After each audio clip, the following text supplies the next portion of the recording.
Hey guys, and welcome! Today I want to show you a game that I've been waiting for quite a while already, and that was finally released now, and that's the Zero Gravity shooter Boundary. It just launched into Steam Early Access on April 13th, and even though it's still a bit rough around the edges, it's fun to play and looks very promising.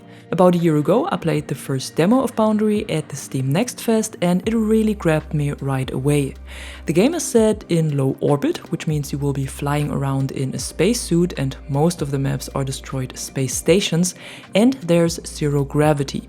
And that gives the game an interesting twist compared to other titles of the genre, because Boundary is probably the most relaxing first-person shooter I've ever played.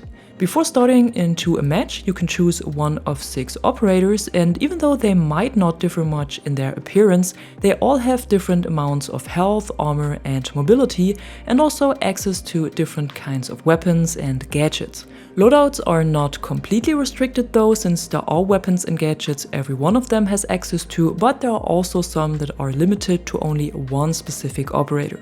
To unlock weapons or gadgets, you need to rank up the respective operator, and to unlock weapon attachments and cosmetics, you simply need to do kills with these guns. So pretty much the same it is in every other shooter title.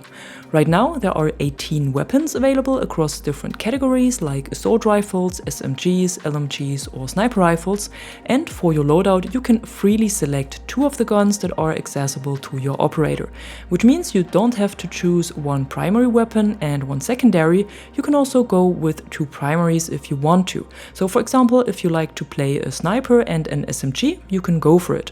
Once you're set up, you have the choice between 5 different game modes that all have a player count of only 10 people, and while this doesn't seem much, it fits the game's setting pretty well. The modes you can choose from are Domination, which is the well-known 3-objective mode that is available in almost all shooter games, then of course Team Deathmatch, then Purge, that is like Team Deathmatch but without respawns, so when you die you have to wait for the next round or for a revive, then Sabotage, where you have to pick up a bomb and plant it at the enemy HQ, and Invasion, which is my personal favorite because it's basically the Battlefield mode Breakthrough but on a smaller scale. It only has 1 objective per sector and 3 sectors to progress, and after the end of a round the teams switch sides and the attackers become defenders. The game features 8 different maps at the moment that are all built around destroyed space stations, like I already mentioned, but not all modes are played on all maps, so the developers seem to do a lot of testing here which mode really works on which map. And so far I gotta say that I'm having a great time in this game and that it was definitely worth the wait, because it has a decent amount of content for an early access already, a good progression and mastery system, and all the core gameplay mechanics work perfectly fine. But like I said at the beginning, it's also still a bit rough around the edges at some points, especially when it comes to the UI and the menu, because the whole start screen and the menus for weapon and operator customization don't seem to be finished yet, and they feel a bit clunky and clustered, and there's even some textures and 3D models missing. For the operators there are no descriptions yet, and you basically have to figure out what their gadgets can do on the testing range or during the match, and there is this huge problem with the server regions, because the game does not connect you to your closest region automatically. Instead you can select a region yourself in the matchmaking screen. And the problem is that by default all servers worldwide are selected, and if you don't know about this option, you constantly end up on servers with more than 200 or even 300 ping. And even if you have only selected the closest region for yourself, other players with a high ping can still be matched on your server. Of course, on one hand this allows players from regions with low player count to quickly find full servers, which is actually a good thing, but on the other hand you can't control who is in a match with you, and having a server full of high ping players can cause unnecessary lag sometimes. What I gotta admit though is that even if there are some players with around 200 ping on a server, I hadn't had any severe hit rate issues so far, and if I wouldn't have checked the pings I would have probably not even recognized they were high, except for the lags that occurred sometimes. Not sure if that's because of the game's setting, where most gunfights happen on mid to long range and because it's actually pretty slow paced for a first-person shooter, or if it is because everyone has a huge hitbox due to the spacesuits.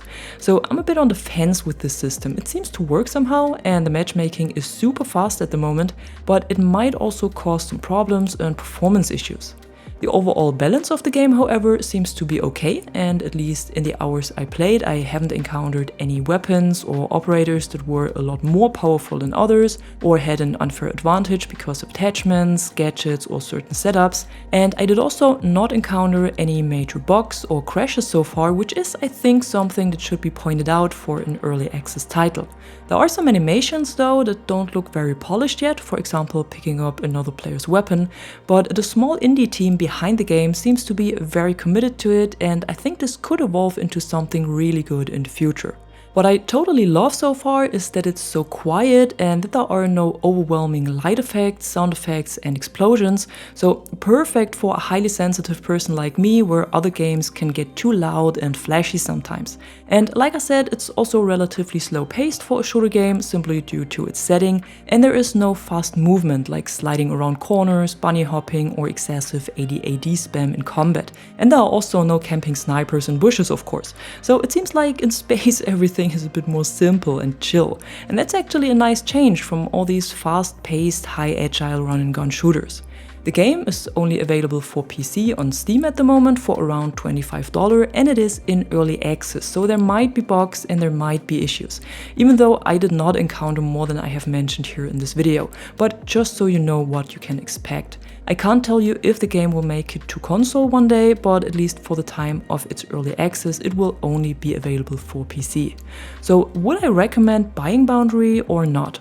Well, if you like what you've seen and heard here in this video so far, if the server regions are not a problem for you, if you're looking for a relaxed shooter game as an alternative to other titles of the genre, and if you have $25 to spare, go for it and give it a try. The worldwide player count is at around 7,000 at the moment, so that's more than enough people for matchmaking. But if you're not sure if you like it and you don't have much money to spend on games, I would recommend to wait and see how the game evolves and maybe check some streams or videos every now and again to keep an eye on it and on the updates. And that was it for today. Similar to the last video, I will also add some no commentary gameplay to the end, so you can get a better impression of the game's sound design and the overall atmosphere. And if you enjoyed this video, don't forget to drop a like or a comment below and subscribe to the channel for more content like this. Until then, thanks for watching and thanks to my members for the additional support. I'm the Catwoman and you are awesome. By Bandit FCS.